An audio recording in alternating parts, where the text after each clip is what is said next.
Wander Wealthy Podcast, episode 118 with Eliz Love. What's up, my loves? Welcome back to another episode of the Wander Wealthy Podcast. My name is Tess.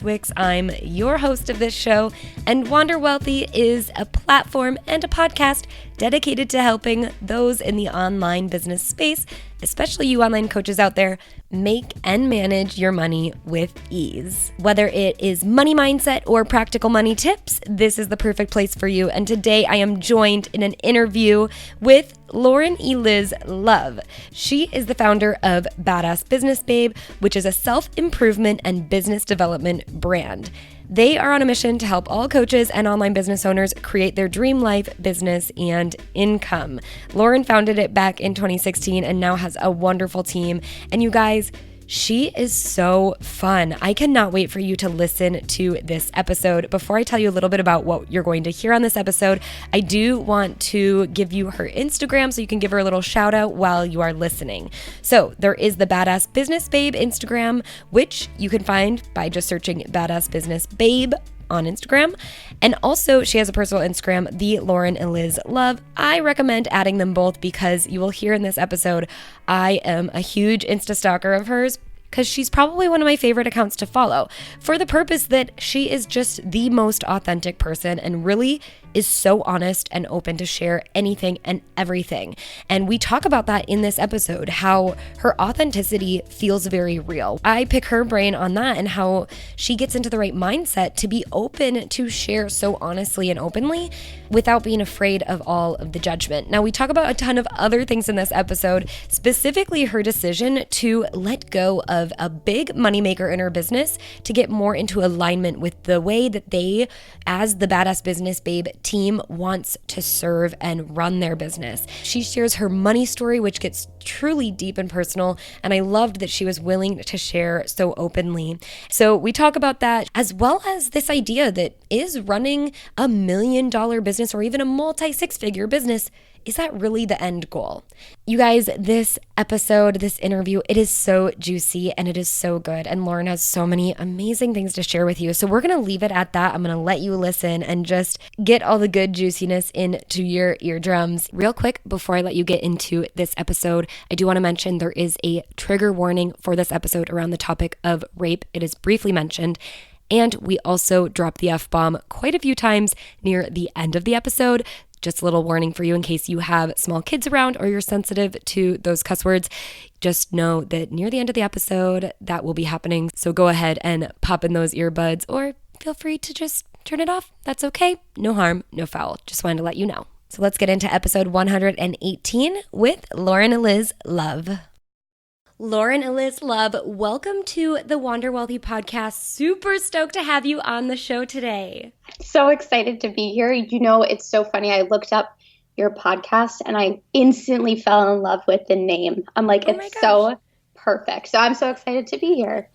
Well, thank you. That's so nice to hear. I'd love to hear more about your story, meaning like, how did you get to where you are today? And tell us a little bit more about Badass Business Babe as well. Yeah, sure. So, hi, everybody. My name is Eliz Love. I am the co-visionary and co-creator of Badass Business Babe. I started this company probably back around 2015. I was really unfulfilled in my corporate life, and I'd been through so much in my personal narrative of life that I really felt called to make a difference for other women. But I had all this fear come up around walking away from a corporate job and, you know, not having a backup plan and what that looked like. And so on paper, I did everything right in my life. I got married at a young age. I got a great job right out of college. I went to school and studied really hard, but I was super incredibly unfulfilled. So I had this little whisper in my head, like calling me and telling me, you're meant for something more, you're meant for something more. And I was ignoring it for so long. And then one day I just blurted it out to my husband. I was like, you know, and we were dating at the time. It's like, I really think I'm meant to just quit my job and start a blog. And he's like, yeah, if not now, when? And I was like, wait, what? Like, I can do this? Like, this is cool with you? Are you crazy? So flash forward, we made the decision after months of talking and just really anchoring into that vision, we decided to pull my 401k savings, take a risk, put all of our stuff in storage, get rid of my car, move in with his parents' house. We really took a risk. We put a lot on the line. And for our plan was 1 year, we're going to grow this thing. And he emotionally supported me on my roller coaster while I got my baby off the ground. And shortly after a year, I was hitting multiple six figures of revenue and transitioned into business coaching because I realized there were so many women like me that had that fire and passion to want to help people, but didn't have the strategic tools or the emotional tools to transform their businesses, but also themselves, because it takes so much courage, so much resilience, and so much hope and faith to create something in the online space. So that's kind of where we're at now. We've built a brand, $1 million company helping women create businesses on social media. And where our motto and our mission is really to transform businesses and the women who run them. And that's where we're at. Oh, that is so juicy. I have so many things that I want to ask you now. Like, first of all, okay, you were going to quit your job in 2015 and you wanted to start a blog. What blogs were inspiring you? What were you exposed to be like, I'm going to build something like that, I guess? Yes. Oh, no, that's a great question. I love it because without that inspiration, without those expanders around me, I probably wouldn't have ever seen this on the radar as something I could do. So I really wanted originally to write a book, but being in journalism school, I kind of got conditioned to believe that I wasn't that great of a writer or that it would be too competitive. So blogging was on my radar because I would escape from my corporate life to find joy in these other platforms. So I studied people like Lauren Everts from The Skinny Confidential, and you know her? Yeah. Yes. I've followed her since then too, I feel like. Right? She was such an expander for me because people like her, and also the A Beautiful Mess blog with Elsie Larson, that was really powerful. And Tara Lynn McNitt from the Undressed Skeleton. And I was looking at these women who just basically got paid to just like document their life. And I'm like, what the fuck? Like, where can I do this? And it was really eye-opening because I remember following those people when they were really small, when they were like with a really small, minimal audience. And flash forward a couple of years later, they were huge. So I was watching this, and in my heart, I was like, wait, if they can do this, I can do this too. And that was really a really important part of my journey to see these women crushing it in the online space. Yeah, I think that is really important to have mentors, even if they're not, actively your mentors, just people to kind of look up to and feel like, okay, that I could emulate that in some way, in my own way. Exactly. You also talked about your then boyfriend being very supportive of you, being like, yeah, I think I'm going to quit my job. And I think that's awesome. But you also made a lot of sacrifices in order to make it possible. I mean, you said that you moved in with his parents and you took money from your 401k. And I think that is something that a lot of people aren't willing to do. And I think you can build a business without, taking these big leaps, but I also feel like that goes to show what you're willing to do to make this dream that you have turn into a reality. Yeah, 1,000%.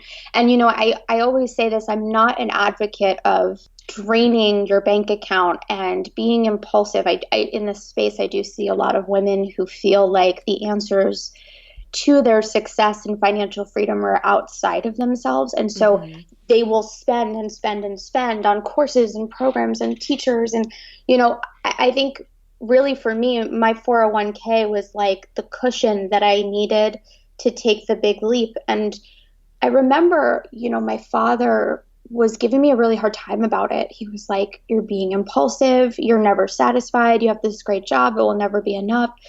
And then something changed within him because he was talking to some of his colleagues, and he told me to call this woman that he worked with. He said, you need to call her. She used to work with me in television, and now she's a Christmas music writer. You have to call her. And I'm like, all right, like I'll do this. And I picked up the phone. I had this beautiful conversation with her.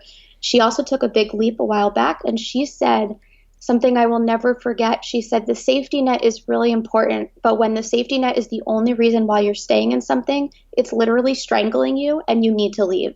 Yes. And I was like, wow, okay, let's do this. And the real deep reality test, like there will never be a better time than now, because now is where you're at. But in 3 months from now, something might change in your life. You may have more children, more financial responsibility, more debt, more obligation. When would now be a good time? And that was really the belief that I anchored into when I started. Yeah, I love that. I had a similar experience when I left my corporate job. And it's kind of like there's no better time than now, because I was sitting there, and I feel like a lot of us have had this experience where you're like talking to some of your colleagues and you're like, I'm so sorry to leave you. You're my work BFF. Yeah. And they're like, I'm so jealous of you. I wish I would have done that at your age, because they were becoming comfortable and content with life, that it would be way too scary for them. But they could see I was a couple years younger. So they were like, I could see how it'd be so much easier for you at your now. And it's kind of true. Like, you just have to go. You just have to go. And complacency is really one of the biggest obstacles that we have in life, because we're designed as human beings. Our primal brain wants to really keep us safe. So when we're going out and taking these risks that nobody else is doing, on paper, we think to ourselves, oh my God, am I crazy? Is this a mistake? Is something going to go wrong? And then that fear starts to run the show. And all that really is your primal brain just trying to keep you safe, because it doesn't have any evidence to support this new experience that you're having. And I think it's really cool thinking about the brain, and how now looking back, you're like, yeah, I could do that again. But that goes to show how your brain just adapts to these taking of risks. And then it becomes easier to do some of the things that you always thought were like the hardest things to do ever. Yes. It gets easier once you jump. Jump and the net will appear. Yes. So since this is a money podcast, we love to ask you about money stories. So tell us what your money story is, meaning how did you grow up around money, and what did you learn about money, either good or bad, that has impacted your relationship with money today? Oh man, are you ready for this? Yes. I don't talk about this too often. It's a really powerful, pivotal part of my narrative and my life journey, but I do think sometimes I just hold space for like the right person to ask the question, and you're here, so thank you, universe. I was actually at a young age, I grew up in a really unique environment. I think every girl feels that way, but I went to Catholic school and I didn't fit in, and I longed to be seen and supported by the public school kids, because they were artsy and creative and got to wear regular clothes every day. And I was the rich kid.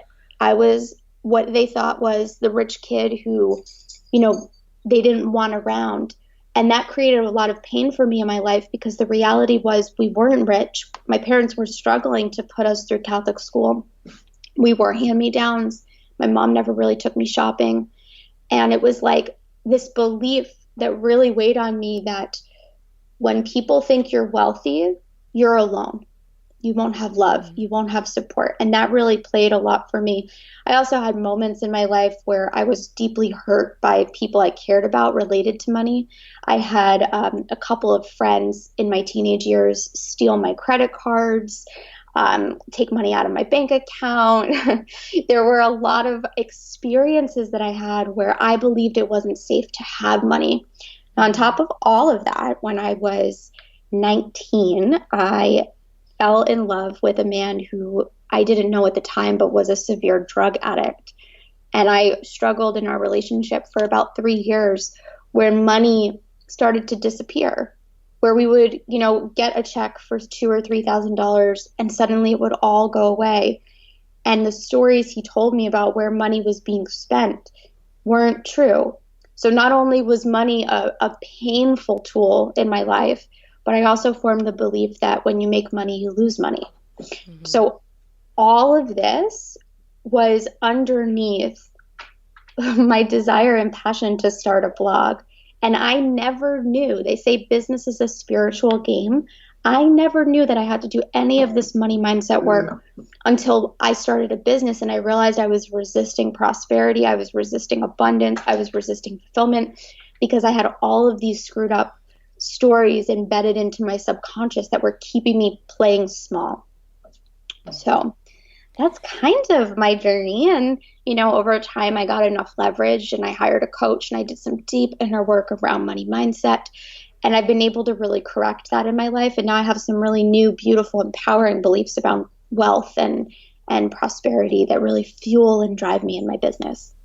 Fantastic. And I think that is, you pointed something out that I wanted to just reiterate, which is this, you had to uncover some of these beliefs that were really counterintuitive to the fact that you wanted to build a business and kind of live this, life of abundance. But it's almost like deep down in your subconscious, it was working against you, against your conscious mind, trying to create this business. So then, you go out and you find the coaches and the tools that are going to help you overcome that. Yeah, the other part too, like something I teach now in some of my programs, I sat down once I kind of fixed all this and I worked through it and established my 4 energies of receiving. And what I realized that receiving in your business wasn't just about the monetary receiving, it was also about the love from other people. And when we as women have stories around community and sisterhood and not being enough for our peers, we show up in our businesses asking for sales and then feeling deeply uncomfortable with the idea that anybody would ever give us money. So it's all subconscious. And I think I just want to share with your audience, from my heart around this element of like, look, if you have a limiting belief, do not be hard on yourself. The first most powerful step is just identifying that belief.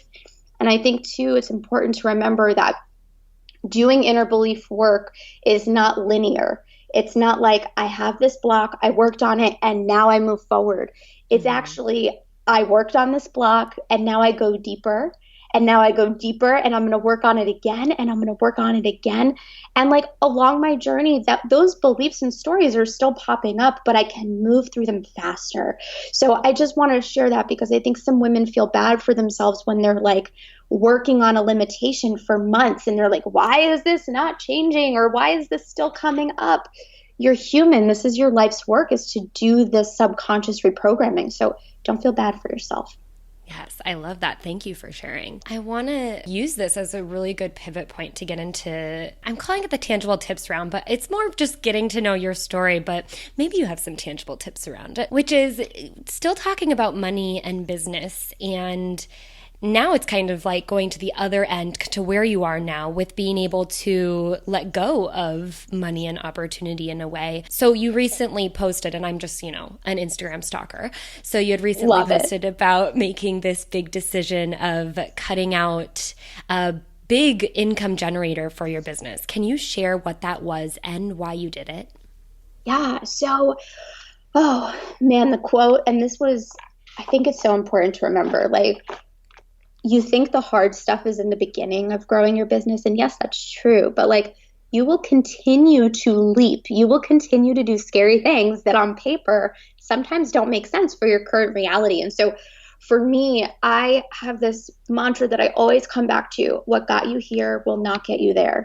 What got you here will not get you there. And this attitude of, I need to be accessible and available to everybody all the time. And I need to say yes to every financial opportunity, and I need to always be open to receiving clients. That belief got me to a level of my business where I was making $40,000 months. However, it also got me to a place in my business where I was energetically depleted in a way I have never been before.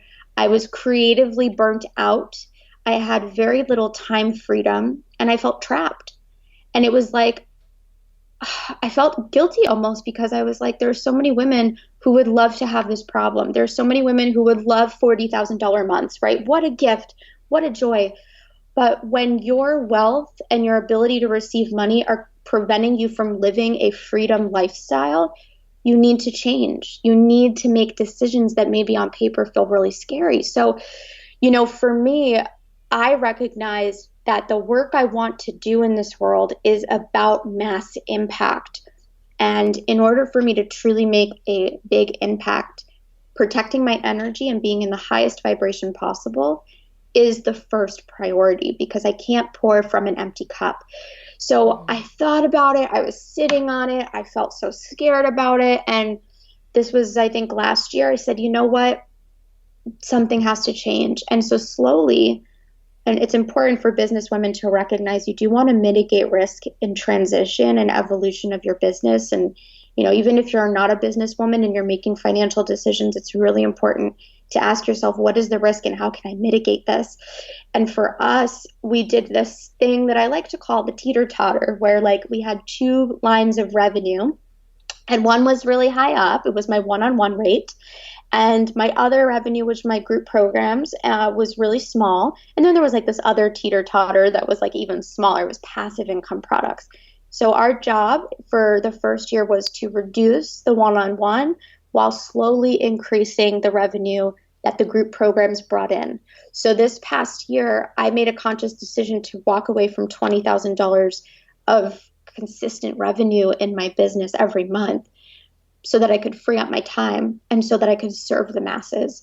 And it has been an evolution, not just within my business, but within myself, because I thought I had a really fucked up belief around hard work. I thought, well, in order to be successful, I have to work really hard. Mm-hmm.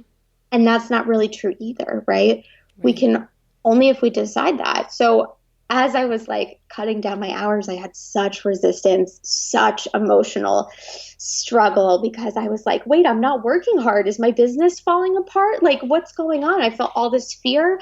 And again, just those layers of growth going deeper and deeper, I had to look at that resistance. I love that you brought up the resistance around working hard and that you have to work really hard to be successful or make a lot of money. That's something that I've shared with the audience before, that it's one that I've struggled with quite a bit from my parents, my dad mainly.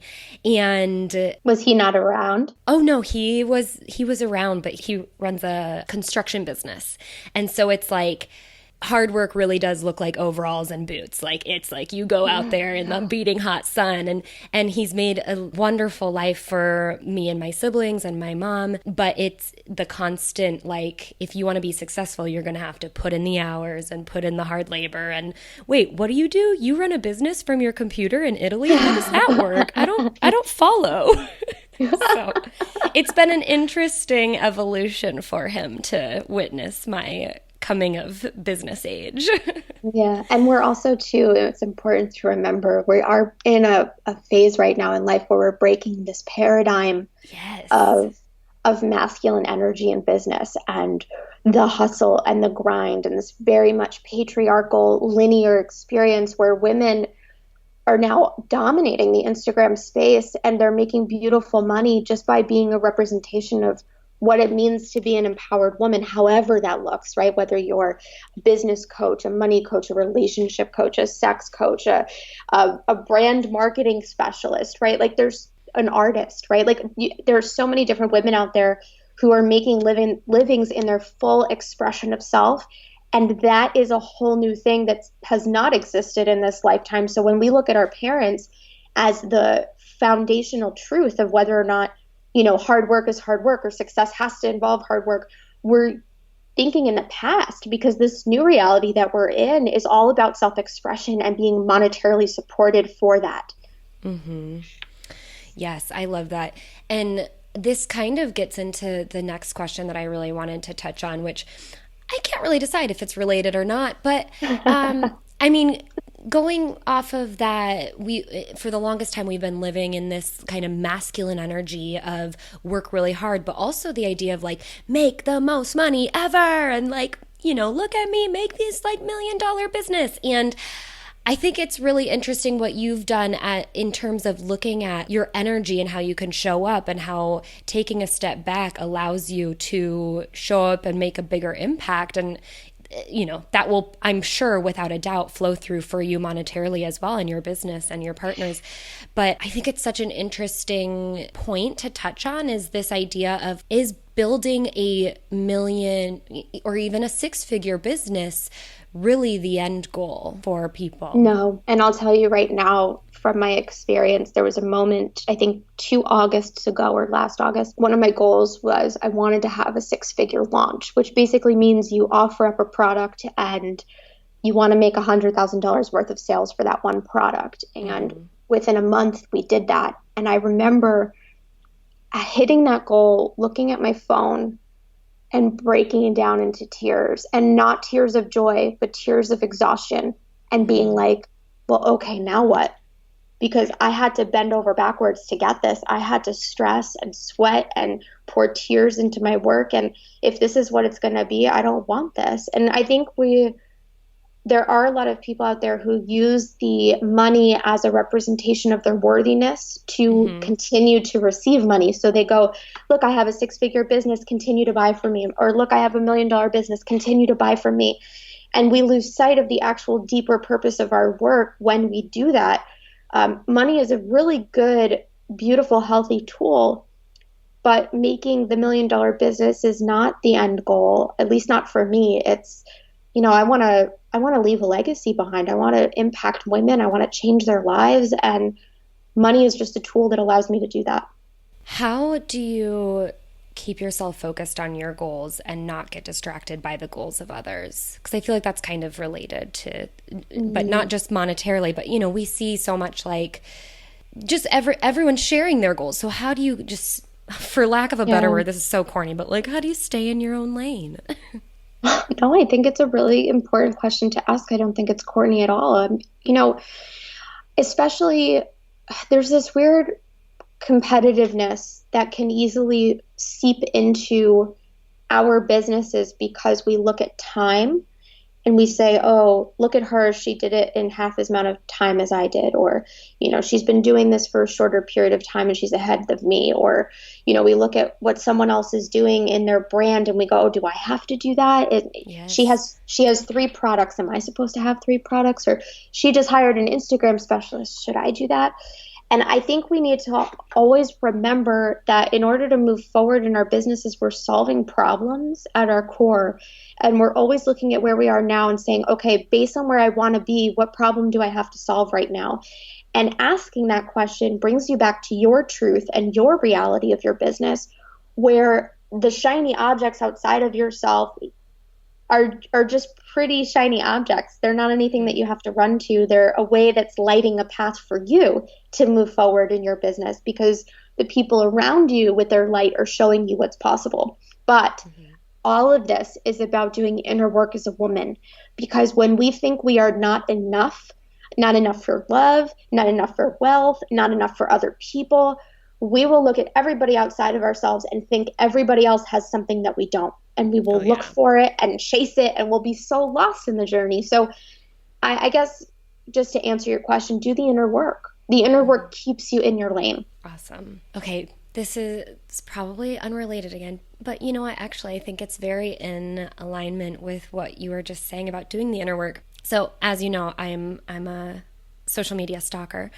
and both of your Instagrams, you have a personal Instagram and then you have your Badass Business Babe, but it's a favorite of mine because I feel like authenticity is such a buzzword in this world, especially for entrepreneurs, especially for female entrepreneurs. But I feel like you do it in the right way, whereas some people are like, and I think I even do this, I try to be authentic, but then I'm like, I'm trying to be authentic. So I'm trying to figure out what's your secret. And I think, for you, you're just such an open book and you share your story so easily and effortlessly without this fear of judgment. And I think that's where it can really come in, is the fear of other people judging you or like finding out about these things about you that you aren't in fact perfect. So I'd love for you to just take us down that road and help us identify how to stop giving a shit about what other people think and just share your story. Oh, I love this. I love this so much. And this is actually, Tess, this is like the foundation of what I truly love to do. This is kind of where it all started for me. I was raped my freshman year of college and shortly after attempted suicide. And I ended up in a psych ward. And when I got out, it was really clear to me that my parents didn't want anybody to know about what had happened. They didn't want anybody to know that I had ended up in a hospital. I was put on medications to suppress the trauma that I was experiencing from PTSD within my body. And I felt like for the rest of my life, I would be holding on to a secret that made me a completely different human being. And like, how could you not let people know that? How could you not let people see that? When something changes you so much, to hold that in and hide that, oh my God, it's such a burden. My Just as a side note here, and again, this is something I don't talk about often, but just recently my father came out as gay, and he has spent his entire life hiding. And I see that sickness of what it feels like to stuff down a story and to hide yourself. And for me, my number one priority when I started my blog was really about showing women my baggage so that they could really love and accept their own. So when I share authentically, it's from a place of mission work, and it's from a place of, hey, I'm going to get naked for you, not literally, but I'm going to get naked for you in my words and my narrative, so that maybe what you're ashamed of feels less shameful. I always look at shame and guilt as the viruses. They're like diseases in our body. And when we carry those, we can't serve other people. We can't feel joy. We can't live to our highest authentic self. So really owning those parts of you is about learning how to be authentic from a space of, man, it feels so fucking good to share this. And a space of, oh my God, I cannot wait to post this because it's making my heart race. And I know this is going to affect somebody out there, because your content and your narrative and your life story have nothing to do with you. Your content and your narrative and your life story are there because you are meant to help other people. You're meant to inspire other people. You're meant to go share what you've been through so that it takes somebody else a less amount of time to go through it, because time is our precious commodity. So I don't know if that helps you. I don't know if that answers your question, but it's just kind of like where my heart is with authenticity and content creation. Yeah, well, it does, because first of all, thank you very much for being so open and sharing with us. Yeah. I think the point that you made about, the content that you create and the choice of opening yourself up on the internet and being a business owner, it's right. It's not for you. It's for the people who you're trying to make that impact with, and you are making that impact with. So keeping that mindset instead of like, oh, what are people going to think about me, probably is a better way to approach it. Yeah, I think it's also helpful too to write to an old version of yourself. This is something that I teach when we go through our niche and identifying like our ideal client.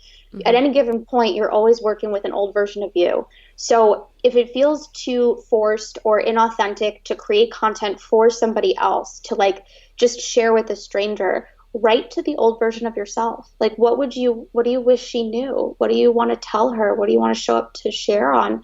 That has been really effective for me and very healing in the process of content creation. Oh, yes. That's such a great tip. I will make a note of that. All right, we're going to go into the money round, which is just getting to know you a little more personally from a money level. So my first question is, what is your current money plan? And what I mean by that is, how do you make money? What do you spend your money on? And what are you currently saving for? Ooh, I love this question. Oh my God, this makes me so happy because I'm a projector by human design. I don't know if you study human design, but projectors love to talk through what they're going through, and just by talking they like manifest it into space. So like I haven't talked to anybody about this stuff, so I'm so excited. Here we go.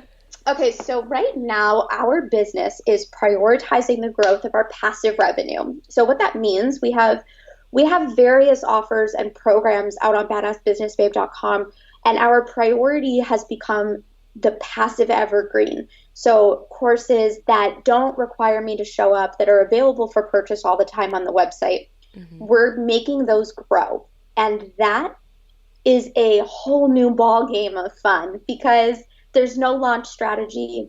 There are opt-ins that trigger email sequences, and it's all techy and complicated, but super fun, and it's full of trial and error. So I love having that as like a game to play of like, how much can we make this month in our passive? And so we're playing that game. But while that's also going on, our second priority, or probably actually our number one financial vision for the business, is our membership site. A couple of months ago, I would actually say this has been running for almost a year now, we had opened up a membership site and did it wrong.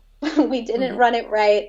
We felt stressed. There was too much pressure in the creation process. I was working so much. I didn't have time to put things into the membership. As I've evolved as a human, I've been able to identify what my deep calling and desire to create on is. And so the VIP supported community has become our vision, and it's a $33 a month offer. But our vision is we want the masses in there. I want this to be a tool for every woman to grow personally, business-wise, and spiritually, and to have that center hub for her to get all of those resources available. So that's where we're showing up business-wise. I think you had asked what I'm spending money on and what I'm saving money for. Yes. So right now, my husband and I are saving for a home in Austin.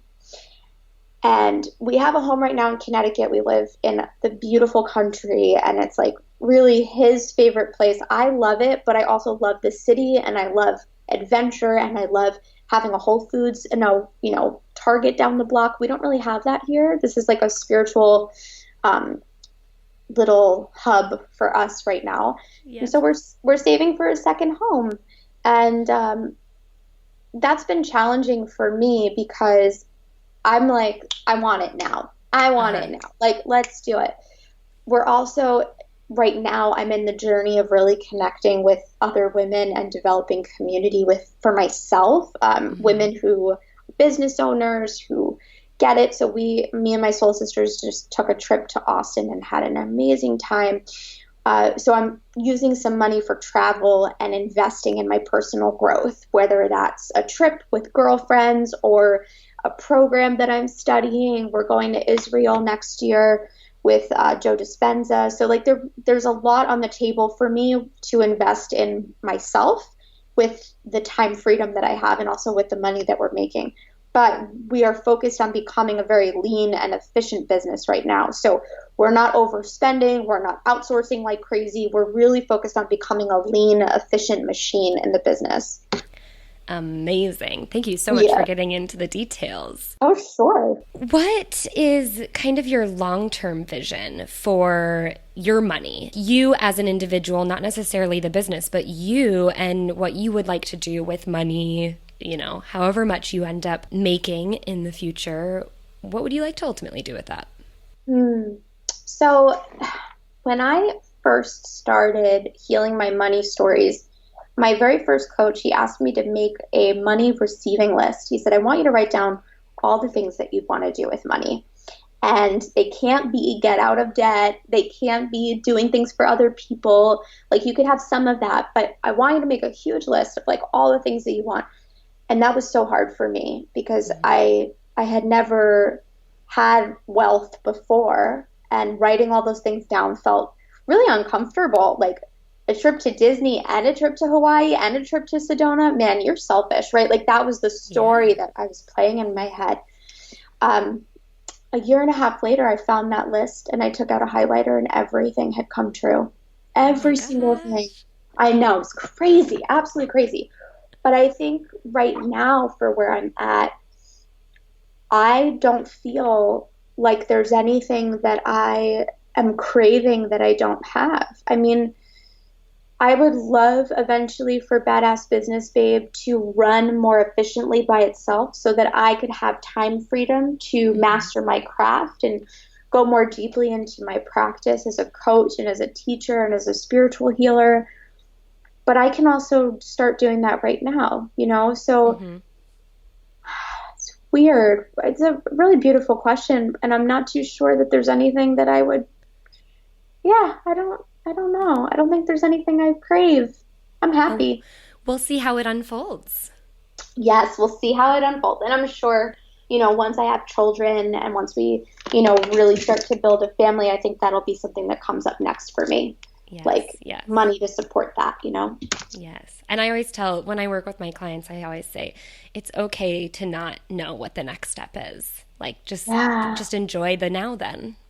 Yes. Oh, I love that you say that. That's so important. Yes.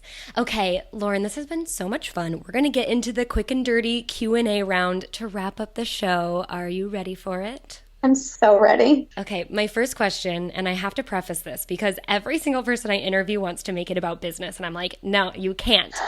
So, what is one completely random thing that you just can't stop thinking about right now? I'm getting a massage after this, and I'm really excited about it. That's awesome. I love a good massage. Yeah, what's something I can't stop thinking about? Oh my God. I really am taking care of my body recently. That has been such a priority for me, and I am absolutely loving like trying new supplements and taking new nutrition shakes. And like I've just been in this place of super experimentation with my health. And even though that's not about business, I think like it is also at the same time because it like raises your vibration and you feel super aligned. And yeah. Yeah, that's awesome. I love that. Who is your favorite person to follow on social media or account? I love Lee from America. Do you know who she is? I do. I follow her too. Oh my God, but I'm so upset because 4 months ago, she dropped off the fucking planet. She's like, I'm just going on an Instagram hiatus. And she has like 300,000 Instagram followers. And she was just Yeah. like, peace out, guys. And she hasn't been back. And I am grieving it so fucking hard. I like stalk her page every day. Like, are you back yet? Okay, I was going to say I used to watch her stories all the time, and then I just kind of like forgot because No. she's not in my, the top ones that I watch all the time anymore. So that explains it. Yeah, and I'm grieving it. I'm actually going back to her page now to see if she's back. Oh my God, it's so bad. February 10th. She has not been on since February 10th. But like, can we just reflect on that? Because that is such a powerful fucking move That is to be like, because I think her peace entire out. business was social Yep. media. Yep. That is power. Yeah. Oh, Dang. amazing. Good for her. I know. Okay, what is your favorite entrepreneurship book? Well, I will say things depend on where I am at in my own personal journey. Like sometimes I'll go deep into spiritual work because that is so connected to business. Right now I'm reading Conversations with God, and that's been incredibly eye-opening about surrender and trust and faith and like all of the important elements of scary entrepreneurship. I think in terms of business strategy, I really enjoyed, and I recommend this book to everybody, Growth Hacker Marketing by Ryan Holiday. This is a very small book that talks about the new age of marketing as a focus of audience growth and the power that we have in the social media space. And he uses a lot of data and evidence. So if anybody's like really into research, and it's a really quick read and very well written and easy, but he talks about like how Twitter blew up, how Dropbox blew up, how Yahoo and Google got successful and the differences. And there are so many clues in that book on what you can take and apply to your own business. I recommend that to everybody. It's really powerful. Very cool. We will link those up in the show notes. Okay, the last thing that felt like you've totally fucked it all up and is now just the best learning lesson. Wait, are you asking for an example? Like, what did I fuck up? When was the last time you thought you totally fucked up, but now you're like, oh, it's no biggie. I fuck up every day. I fuck up so hard. Like, if I don't go to bed failing that day, I did something wrong. Like, I fail every fucking day. And I think the biggest one that I can recall, like the first one that comes up to mind, we decided back in January of this past year, we were going to do a rebrand. And the rebrand required website migration. It required a whole new portal and a whole new system for our course content and all new email funnels. And so we took about 3 months and we moved everything over slowly. But I didn't mitigate risk. And so not only was our website completely different, but all of our graphics for each and every one of our programs was different. And this is kind of like if you go into Starbucks and the logo doesn't look the same, you're like, what the fuck? Like, is this Starbucks? Like, what happened, right? Yeah. The logos around your products are so important. And I didn't know that. Like, I mean, I knew that, but like I wasn't paying attention. And we rebranded the entire website. And within like 24 hours, our total, like our revenue, our expected revenue, our projected revenue, everything crashed. And we recovered. I mean, we're now above and beyond and past that, but it was such a beautiful lesson. And also, I mean, I know we're running on time, so I'm just going to share this super quick. It's important to note, like, people in the online space who are quote unquote successful, it's really, really important that you use your critical eye and your own intuition in deciding whether or not to implement tactics from those people. Because just because someone's successful doesn't necessarily mean that that one thing that they're doing that you're seeing them do is actually working. So as an example, we were following Lacy Phillips, who is a manifestation coach and teacher. And Lacy Phillips did something where she bundled all of her programs together and she offered them for a flat rate. And I see Lacy Phillips as like an amazing, successful entrepreneur. She's making multi-millions every year. She has tons of time freedom. So of course I'm like, well, if she's doing this, this is a great idea. Right. Flash forward, after a month of us implementing this strategy, she has a podcast episode where she openly shares that by switching to that model, her revenue cut in half. And so I'm over here like, well, fuck, we just copied that model. Like, this is a problem. And we got rid of it and we made all these changes. And like, just keep that in mind, guys. Like, I think it's just so important to remember that every business is different. You have to do what feels best to you, and trying new things and fucking up is a normal part of the process. Yeah. Like, everyone is fucking up there because they're all testing things, or at least especially the ones that the people that you look up to and you're like, oh, well, they're doing it. Maybe I should try it. Like, that might be their big fuck up for the year. Yes, exactly. And it's a great gift. I always think like the failures are actually more teachable to me and more powerful than any time I get it right. Yes, absolutely. Okay. One last question and then we'll go in to wrap it up. But what is the best piece of money advice that you've received or been told that you would like to pass along? Oh my God. I think, there's so many, but I think I just want to say to women out there, learn to love it and learn to believe that it's your God-given right. I think there are a lot of women who feel like they're not worthy of money, and this is a generational thing that goes back years and years of conditioning. Mm-hmm. But we are worthy for money. We are worthy to have everything that we want. We don't have to sacrifice. We don't have to choose.